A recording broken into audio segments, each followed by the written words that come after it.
photographs, and it's my honor to do so. Also, the fire department, the great firefighters. So they're here throughout the room, and I want to thank you very much for being here. I'll be with you in a little while. We'll do some great photos. We have plenty of time.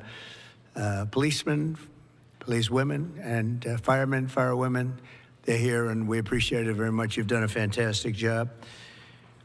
I think it's very important to state that incredible things are happening in our country. I think we've made more progress in 3 weeks than they've made in 4 years, especially with respect to the reputation of our country. And people are respecting us again as a country and as a powerful country, and maybe a smart country, but maybe not so smart, because when you look at some of the waste, fraud, and abuse that's being uncovered by Doge and the people at Doge, these are young, often young, but super brilliant people, incredible computer scientists and other things, and they're finding levels of fraud and waste and abuse like I think nobody ever thought possible. But before we do that, I just want to ask Will to come over. I've just finished signing some executive orders, and if we could start with that, Will, you might want to come up here and just explain what we did. Thank you. Good afternoon, y'all. A short while ago, President Trump signed three items. The first is an executive order relating to the affordability and availability of in vitro fertilization and other fertility treatments. These are treatments that have become unaffordable for many Americans, or have been unaffordable for many Americans. And the executive order is a directive to the Domestic Policy Council to examine ways to make IVF and other fertility treatments more affordable for more Americans. The second item that we signed was a presidential memorandum imposing radical transparency requirements on government departments and agencies, in keeping with President Trump and the administration's broader commitment to governmental transparency. What this presidential memorandum would do is require, as waste, fraud, and abuse is uncovered, as programs are canceled, and ultimately as taxpayer dollars are saved, this presidential memorandum would require departments and agencies to make all of the details of that freely available to the public. Lastly, we have another executive order that President Trump signed relating to independent agencies.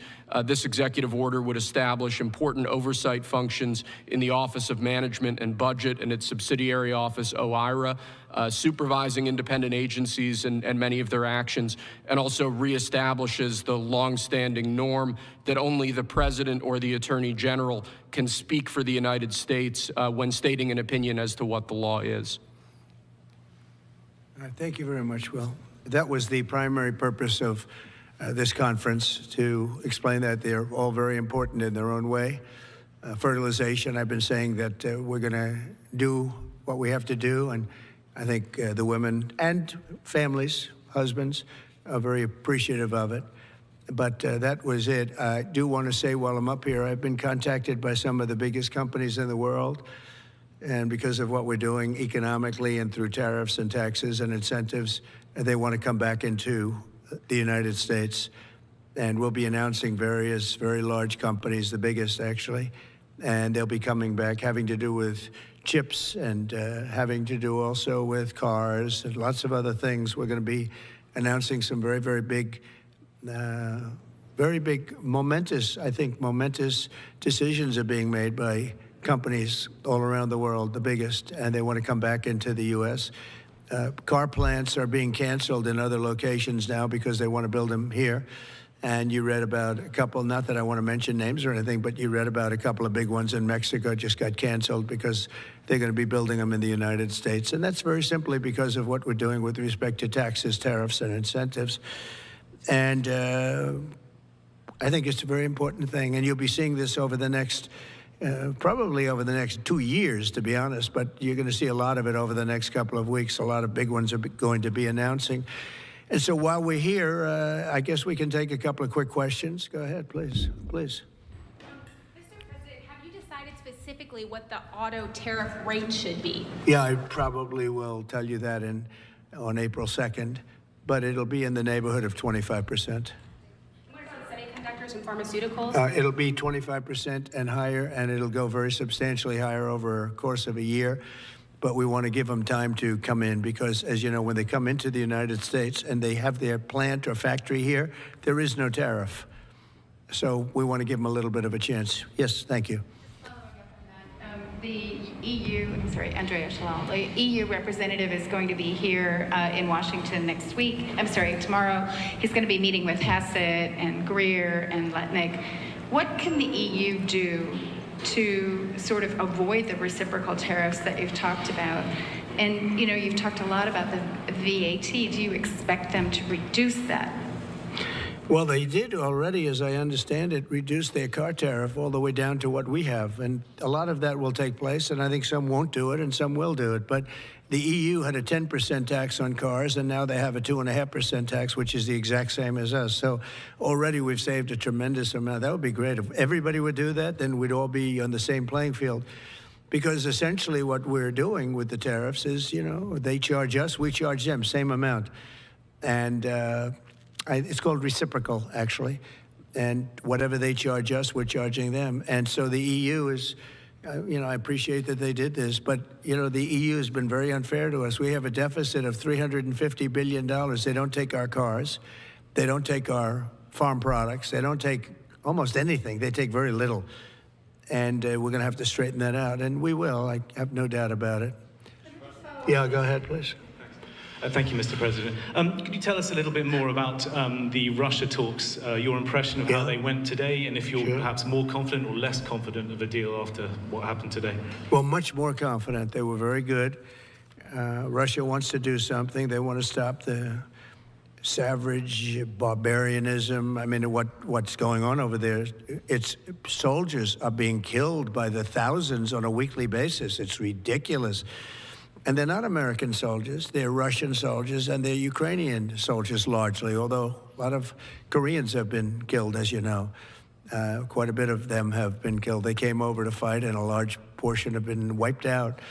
But we want to end it. It's a senseless war. It should have never happened, would have never happened if I was president, and it's a shame to see it. And I see pictures that you don't see, but I see pictures of fields that look just horrible. It looks like Gettysburg. If you see the old pictures of Gettysburg, it's soldiers lying all over the field, body parts all over the field. They're all dead. And this is going on a daily basis. It's a horrible thing. Both Russia and Ukraine, they're losing thousands and thousands of soldiers. And a lot of people have been killed, too. I think that's one of the things that you'll see historically and you'll see later on as it goes along. I think people are going to be surprised at how many people, not only soldiers, have been killed in Ukraine. A lot more people than you think. Yeah, please. President Trump, as part of a peace deal with Putin, would you be willing to consider removing all American troops from Europe? Well, nobody's asked me to do that, so I don't think we'd have to do that. I wouldn't want to do that. But that question's never really come up. Yeah. Please. Sir, do you support stationing European peacekeeping troops in Ukraine as part of this peace deal? If they want to do that, that's great. I'm all for it. If they want to do that, I think that'd be fine. Even if the Russians are... I mean, I know France has mentioned it. Others have mentioned it. UK has mentioned it. But, yeah, if we have a peace deal, I think having troops over there from the standpoint of Europe, we won't have to put any over there because, you know, we're very far away. But having troops over there would be fine. I would not object to it at all. We're talking about this now, peace. We have either a ceasefire or a peace itself, and we're looking to do both. We'd start off with a ceasefire, and if they want to do that. I know France was willing to do that, and I thought that was a beautiful gesture. Yeah, please. Do you have any message for Ukrainians who, after 3 years of fighting, might feel betrayed or disappointed at not having a seat at these initial talks in Saudi Arabia? Well, I think I'm really disappointed in what's happened. I've been watching this for 3 years. It's a war that would have never happened if I was president, and I've been watching these people being killed at levels that you've rarely seen, not even close, since the Second World War. And I'm very disappointed. I hear that, they're upset about not having a seat. Well, they've had a seat for 3 years and a long time before that. This could have been settled very easily. Just a half-baked negotiator could have settled this years ago I think without the loss of much land, very little land, without the loss of any lives, and without the loss of cities that are just laying on their sides. You have those magnificent golden domes that are shattered, will never be replaced. You can't replace them. 1,000-year-old domes that are so beautiful, you can't replace that. A whole civilization has changed because of what. So when they're worried about not being seated, you mean somebody that should have gone in and made a deal a long time ago. You could have made a deal. This is one that could have made a deal. There was no talk of this during the Trump administration. Putin would have never, ever done it. And by the way, we wouldn't have had October 7th. You know that. We wouldn't have had October 7th either in Israel. And we wouldn't have had that mess that's going on over there. It's like we have great fire people here. We're putting out fires. All over the world, we're putting out fires. So that wouldn't have happened. And you know what else wouldn't have happened? Inflation. Because it was caused really by the cost of energy going through the roof because of their bad energy policies and also their spending, their terrible spending, wasteful spending on the Green New scam. It's a scam. It's a whole big scam. Yeah, please. Yes, sir. I want to ask you a little closer to home. What would it take for you to reconsider the restrictions on the Associated Press? And secondly, some of your advisors are concerned with the Associated Press's style guide, using language and giving guidance to not use words like illegal immigrant or to use phrases like gender-affirming care. And they're concerned about that being an encroaching amount of liberalism in the way in which the press writes about things. Do you share those concerns? Well, I do think that some of the phrases that they want to use are ridiculous. And I think, frankly, they become obsolete, especially in the last 3 weeks, because many things have happened in the last 3 weeks. And I didn't know about that, but I would say that if they want to use certain phrases like that, and I guess some are okay, but many aren't, but the Associated Press just refuses to go with what the law is and what is taking place. It's called the Gulf of America now. It's not called the Gulf of Mexico any longer. I have the right to do it, just like we have the right to do Mount McKinley, and nobody's even challenging that. But only the essentially, it's primarily the Associated Press, and I don't know what they're doing, but I just say that we're going to keep them out until such time as they agree that it's the Gulf of America. We're very proud of this country, and we want it to be the Gulf of America. Now, the Associated Press, as you know, has been very, very wrong on the election, on Trump and the treatment of Trump, and other things having to do with Trump and Republicans and conservatives. And they're doing us no favors, and I guess I'm not doing them any favors. That's the way life works. But, you know, thank you for the question. Who are you with? Very good question. Thank you. Yes. We're hearing that Russia wants to force Ukraine to hold new elections in order to sign any kind of a peace deal. Is that something that the U.S. would ever support? Well, we have a situation where we haven't had elections in Ukraine. Well, we have martial law, essentially martial law in Ukraine, where the leader in Ukraine, I mean, I hate to say it, but he's down at 4% approval rating, and where a country has been blown to smithereens. You got most of the cities are laying on their sides. The buildings are collapsed. It looks like a massive demolition site. The whole, I mean, so many of the cities. I mean, they haven't done it in Kiev because I guess they don't want to shoot too many rockets in there. They've done it 20%, but they haven't done it 100%. If they wanted to do it 100%, it would probably happen very quickly. But you have cities that are absolutely decimated.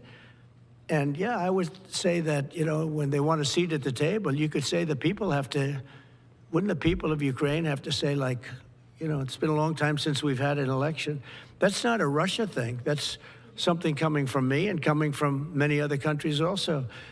You know, Ukraine is being just wiped out.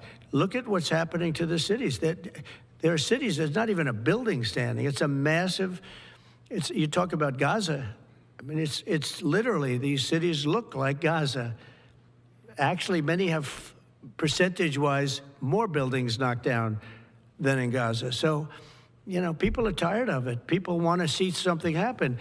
And, you know, the other thing that it's been bothering me for a long time, because I solved the problem with NATO. They paid hundreds of billions of dollars into the funds of NATO when I said, you got to pay, because the United States was paying for European countries, and then they take advantage of us on trade. But I've seen it. Look, they have to pay. They have to find out, where is the money going to? We have, I believe President Zelensky said last week that he doesn't know where half of the money is that we gave him. Well, we gave them, I believe, $350 billion, but let's say it's something less than that, but it's a lot. And we have to equalize with Europe, because Europe has given a very much smaller percentage than that. I think Europe has given $100 billion, and we've given, let's say, 300 plus.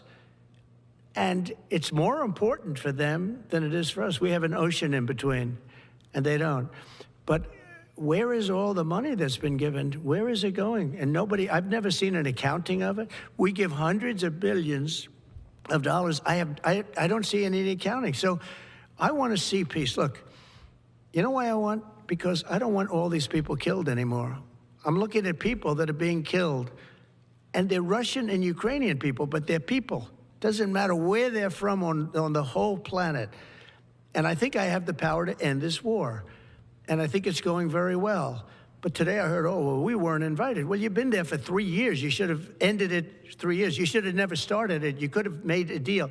I could have made a deal for Ukraine that would have given them almost all of the land, everything, almost all of the land, and no people would have been killed, and no city would have been demolished, and not one dome would have been knocked down. But they chose not to do it that way. And President Biden, in all fairness, he doesn't have a clue. What he was so bad for this. He was so bad, so pathetic, so sad. But with all of that being said, look, it is what it is. When I left, there was no chance that this could have happened. But it happened because we had incompetent leadership at many different levels. But when you see what's taken place in Ukraine with millions of people killed, including the soldiers, millions of people killed, a big percentage of their cities knocked down to the ground. I don't know how anybody even lives there. You know, when they say they took a poll and Zelensky's at 4%, who's living there? You know, I mean, it's hard to believe that people live there. Their cities are being knocked down. And this is something that would have never happened. And by the way, for 4 years, it didn't happen. It was never going to happen. Go ahead. One follow-up question. How would you counter the perception, because Russia's pushing for this, obviously, they don't really hold true elections, that would be a capitulation of some sort? How would you guard against potentially Russia installing a puppet government? And then finally, how would that new election have an impact on getting Zelensky to sign the rare earth minerals deal? Look, you have leadership, and I like him personally. He's fine. But I don't care about personally. I care about getting the job done. You have leadership now that's allowed a war to go on that should have never even happened, even without the United States. Look, we had a president who was grossly incompetent.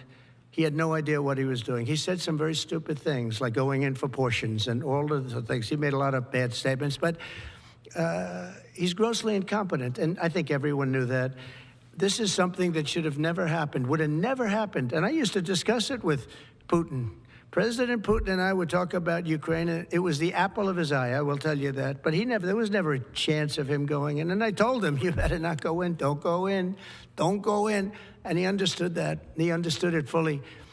But I'm only interested, I want to see if I can save maybe millions of lives. This could even end up in a World War III. I mean, to be honest with you, you've been hearing now Europe is saying, well, I think we're going to go in and we're going to go. All of a sudden, you're going to end up in World War III over something that should have never happened. And, you know, it's a very sad situation. Yeah, please. In a court filing, the White House said that Elon Musk is not a Doge employee and has no authority to make decisions. Can you clarify for us today well, Elon Musk, what his exact role is there? Yeah. Elon is, to me, a patriot. So, you know, you could call him an employee, you could call him a consultant, you could call him whatever you want. But he's a patriot. I mean, look at the kind of things I just said. Just write it down, just in case that question got asked, right? And which I'm surprised it took so long, actually. But you know what? Ukraine's a bigger deal because people are dying by the thousands a week, thousands. But look at this, from 90 to 99, Social Security, 6,054,000 people. Well, that's okay. Maybe that's possible. You know, 90 to 99, maybe it's possible. It's a lot of people, though, at that. But people that live to 100 to 109, 4,734,000. Wow, that's a lot. That means over 100 years old. There are 4 million people. I don't know. I don't know too many. I know people that are doing great in their 90s, but not too many people over 100. But over 120, from 120 years old, people that are 120 years old up to 129, 3,472,000 people. Wow.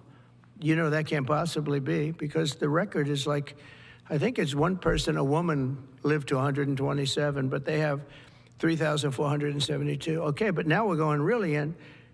People from 130 years old to 139-year-old, 3,936,000.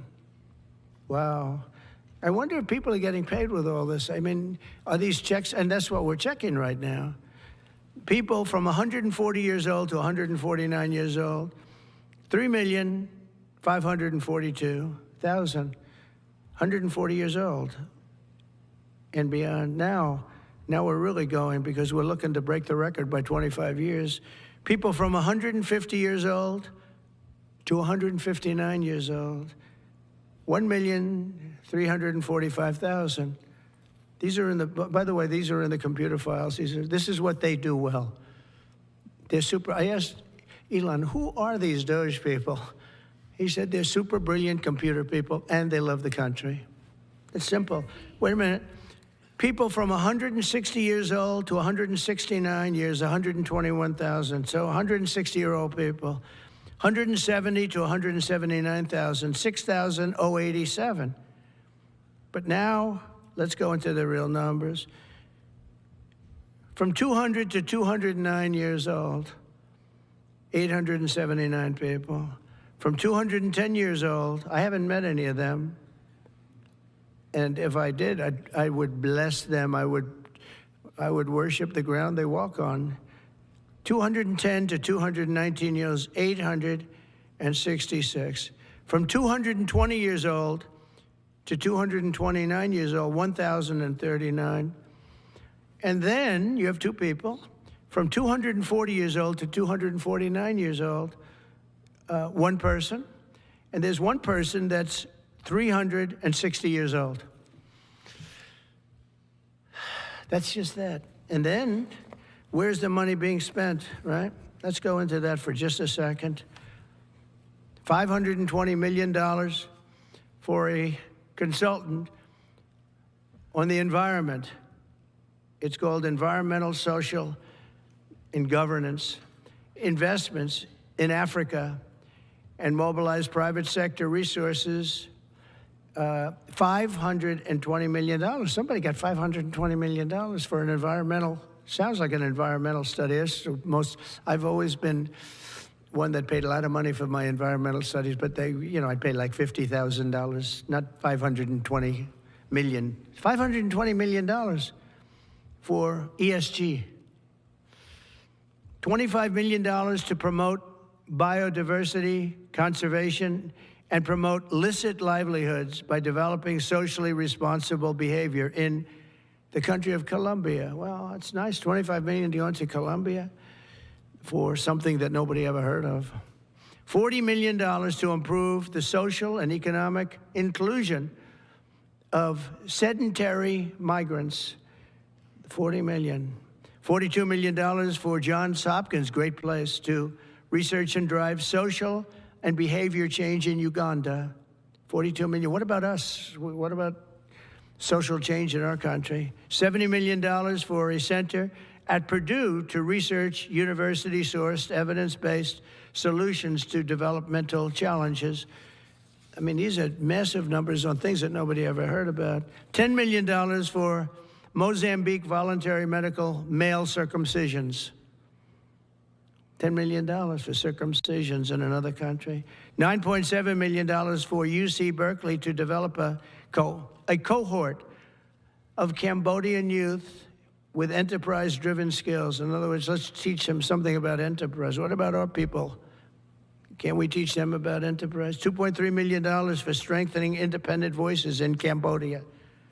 $32 million to the Prague Civil Society Center, which is a very liberal group of people. Wonder how much of that money came back to the people that approved it. $14 million for improving public procurement in Serbia. $486 million to the Consortium for Elections and Political Process Strengthening, including $22 million for inclusive and participatory political process in Moldova, and $21 million for voter turnout in India. Well, why are we giving $21 million to India? They got a lot of money. They're one of the highest taxing countries in the world in terms of us. We can hardly get in there because their tariffs are so high. I have a lot of respect for India. I have a lot of respect for the Prime Minister. He just left, as you know, 2 days ago. But we're giving $21 million for voter turnout.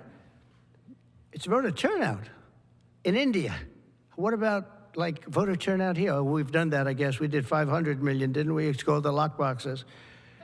$20 million for fiscal federalism in Nepal. Listen to these numbers. This is all fraud.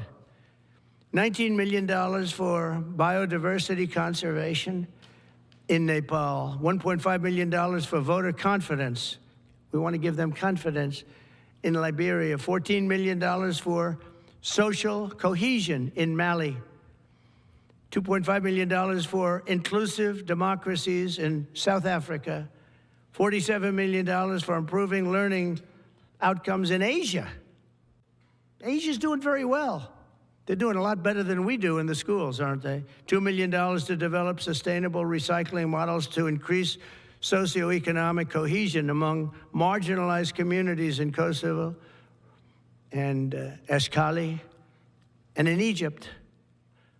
We're talking about hundreds of billions of dollars. I could, by the way, I could read this all day long. I could go on all day long, and you'll see hundreds of billions of dollars, and we're doing it.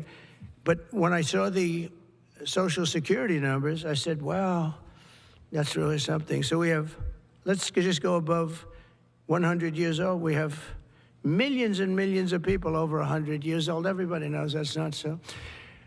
We have a very corrupt country, and it's a sad thing to say, but we're figuring it out. Now, the good thing about Social Security and what I read is if you take all of those numbers off, because they're obviously fraudulent or incompetent, but if you take all of those millions of people off Social Security, all of a sudden we have a very powerful Social Security with people that are 80 and 70 and 90, but not 200 years old.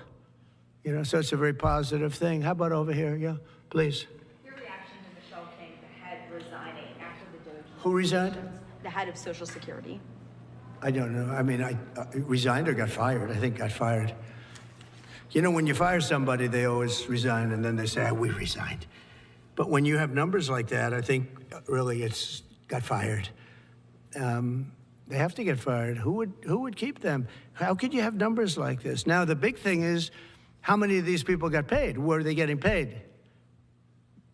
Were they getting paid? How many of them were getting paid Social Security? Because if that's the case, it's a massive fraud. We'll have to call those great Palm Beach police into this situation, right? You guys would figure that out very quickly. But how many of them are being paid? I mean, maybe millions of them, but it's a total fraud. Also, a lot of illegal immigrants are in Social Security that shouldn't be there. Yeah, please, go ahead.